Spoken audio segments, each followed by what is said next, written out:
നമുക്കിനി കൂട്ടത്തിലെ ഏറ്റവും ചെറുപ്പക്കാരനെ പറ്റി രണ്ട് വാക്ക് സംസാരിക്കാം. അമീനെ പറ്റി പറയുകയാണെങ്കിൽ എനിക്ക് തോന്നുന്നു അമീന്റെ സോഷ്യൽ മീഡിയയിലൊക്കെ ആണെങ്കിലും അമീന്റെ ഏറ്റവും കൂടുതൽ ആൾക്കാർ പറയുന്ന ഗ്ലാമറിനോടൊപ്പം തന്നെ പറയുന്നതാണ് എക്സ്പ്രഷൻ.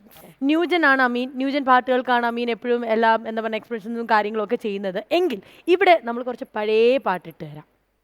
ആ പാട്ടിനനുസരിച്ച് എക്സ്പ്രഷൻ ഇടാം. പക്ഷെ ഇവിടെ 1+1 ആണ്. സുബർണയും കൂടെ ഞങ്ങൾ തരാണ്. എടുത്തോ ഞങ്ങളുടെ കുട്ടീനെ. എല്ലാരും ഒന്ന് കൈ എടുത്ത് പ്രോത്സാഹിപ്പിക്കോ.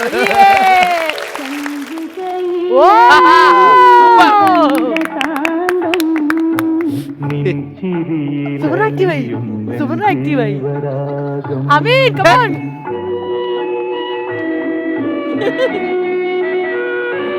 ആണുങ്ങളെ വില കളിയുടെ എന്തേലും ചെയ്യണം.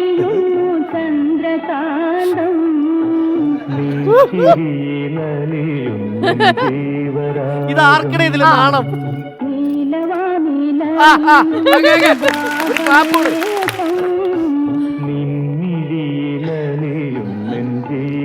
ഇങ്ങനെയല്ലല്ലോ നിങ്ങളുടെ അമീൻ.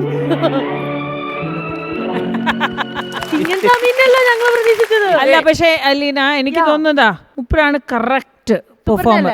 അല്ല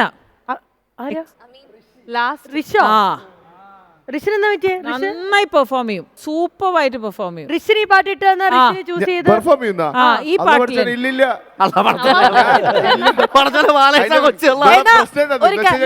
പാട്ടിൽ അഭിനയിക്കുന്നല്ലോ, ഞാൻ പാട്ടാണല്ലോ പാടല്.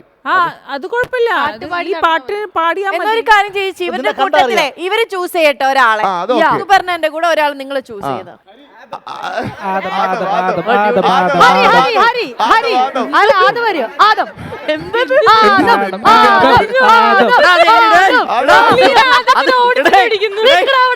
അത് LED ബോളാണ് അവിടെ തട്ടി നിൽക്കുക. അത് വഴിയല്ലേ LED ബോളാണ്. അവൻ വഴി അത് വഴിയാ. ആദ്യമായിട്ടാണ് ഓടിച്ചിട്ട് ഷൈൻ ടോം ശേഷം ഓടിച്ചിട്ട് പിടിക്കുന്നത്.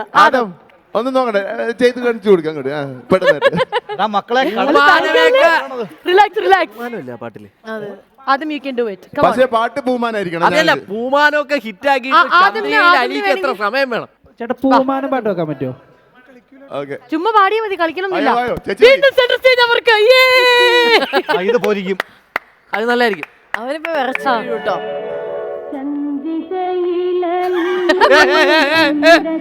ഹലോ നമസ്കാരം.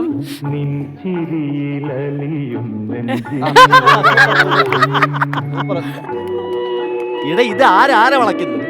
ഞങ്ങളുടെ അഖിലിനെ ഇറക്കി വിട്ടാണല്ലോ.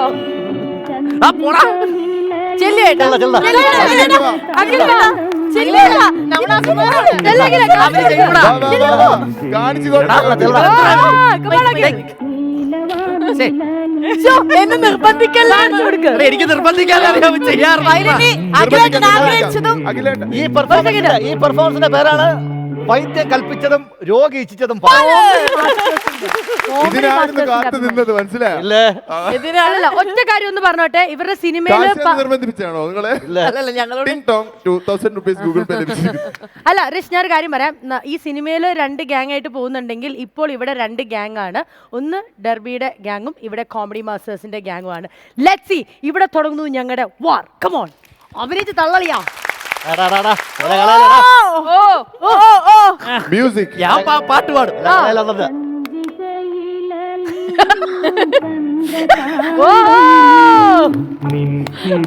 പാട്ടുപാട് കിഴങ്ങണക്ക് നിൽക്കാതെ പാട്ടുപാട്.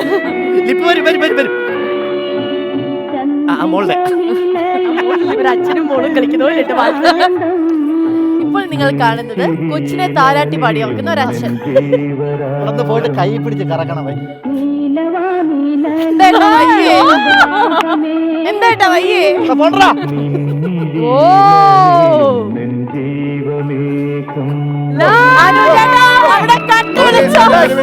ഒരു മിനിറ്റ്, ഒരു അച്ഛന്റെ മോളെ സ്നേഹം നമ്മുടെ നമ്മളോട് പറയാതെ ഫിലിം ഇൻസ്റ്റിറ്റ്യൂട്ടിൽ പഠിക്കാൻ പോയി, അല്ലെങ്കിൽ ഇത്രയും നന്നായിട്ട് നീ ചെയ്യൂല. അവരൊക്കെ കുറച്ചേരിയിരുന്നോ തലയിൽ മുണ്ടിട്ടോ? ഇല്ല, ബട്ട് ഐ തിങ്ക് നന്നായിട്ടാണ് അഖിൽ ചെയ്തത്. പിന്നെ അല്ലേ? അവരധികം ചെയ്യാത്തോണ്ട് ഇത് നന്നായി, അത്രേ ഉള്ളൂ. ചന്ദ്രികയെ അലിയിപ്പിക്കാൻ പോയിട്ട് അല്ല നിങ്ങൾ ഇത്രയും നാണം വെച്ചിട്ട് എങ്ങനെ അഭിനയിക്കുന്നു? ഞങ്ങൾ എല്ലാവരും നാണോ മനമില്ലാത്തവരാണ് ആക്ച്വലി. എന്നാ ഇങ്ങ് ഋഷിനുള്ള അല്ലല്ല ആയോ? ഓക്കെ, എന്നാ നമുക്ക് ഋഷിന്റെ ഒരു പാട്ട്. ഓക്കെ. കൽക്കണ്ട കനിയെ നിന്നെ കണ്ടപ്പോ തൊട്ടെന്റെ ഉള്ളിൽ കാറ്റാണോ കൊടുങ്കാറ്റാണോ വന്ന് വീശിയത്. മംഗലം കഴിക്കാം നിന്നെ മണവാട്ടിയാക്കാം എന്റെ കൽബിലെ ഹുറിയാവാൻ പോരുന്നോ നീയേ. ഐ കൽക്കണ്ട കനിയെ നിന്നെ കണ്ടപ്പോ തൊട്ടെന്റെ ഉള്ളിൽ കാറ്റാണോ കൊടുങ്കാറ്റാണോ വന്ന് വീശിയത്. മംഗലം കഴിക്കാം നിന്നെ മണവാട്ടിയാക്കാം എന്റെ കൽബിലെ ഹുറിയാവാൻ പോരുന്നോ നീയേ. ഇനി നമുക്ക് അങ്ങ് അച്ഛത്തുനിന്ന് തുടങ്ങാം. ഇനി അല്ല, ഞാൻ വെറുതെ സംസാരിക്കുന്നുള്ളൂ, പേടിക്കണ്ട, ടാസ്ക് ഒന്നും തരുന്നില്ല. ബാബാ ഇങ്ങ് വായോ. യെസ് ഇഫ്രാസ് പറയൂ. ഇഫ്രാസ്, സിനിമയിലെ വിശേഷങ്ങൾ, ഈ കൂട്ടുകാരുടെ വിശേഷങ്ങൾ. ഞാൻ കൂടുതൽ സംസാരിക്കാൻ നിങ്ങൾക്ക് മനസ്സിലാവില്ല, കാരണം എന്റെ സ്ഥലം കാസർഗോഡാണ്. നീ ആരോട് നീ ചെല്ലുന്ന? ഞാൻ എവിടെ പിന്നെ നമ്മള് പറഞ്ഞതിന്റെ വേറെ ലാംഗ്വേജ് പറഞ്ഞു. നീ എവിടെ കാസർഗോഡ്? ഞാൻ കാസർഗോഡ് ഉപ്പലത്ത്. അല്ലല്ല, നമ്മൾ നീന്ന് വിളിക്കുന്ന ഭയങ്കര റെസ്പെക്റ്റോട് കൂടിയാണ് കേട്ടോ. ചിലര് നമ്മളെ സ്ലാങ്ങിന്റെ പ്രശ്നമാണ്. അപ്പൊ ആൾക്കാർ വിചാരിക്കും നമ്മള് റെസ്പെക്ട് ഇല്ലാമയുടെ സംസാരിക്കുന്നത്. അങ്ങനെയാണ്. ഞാൻ ഇവിടെ വിദ്യാനഗറിനുള്ളിലേക്ക് നായ്മർമൂല പെരുമ്പിയാന്ന് പറയും. ഞാൻ ഉപ്പലത്ത്. അതെയാ, എന്നിട്ടാ നീ ഇത്ര നേരം ചെല്ലാണ്ട് നിന്നെ അധികം ഉണ്ടാത്തപ്പോ പിന്നെ നമ്മളെ ലാംഗ്വേജ് ആർക്കും മനസ്സിലാവില്ല, പിന്നെ മുണ്ടിട്ട് എന്താക്കുന്നു മനസ്സിലാവണ്ടാ? ഞാനൊന്നും നിങ്ങൾക്ക് മാത്രം മനസ്സിലാവും, ആർക്കും മനസ്സിലാവില്ല. എടാ എനിക്ക് മനസ്സിലായടാ നിന്റെ ഭാഷ.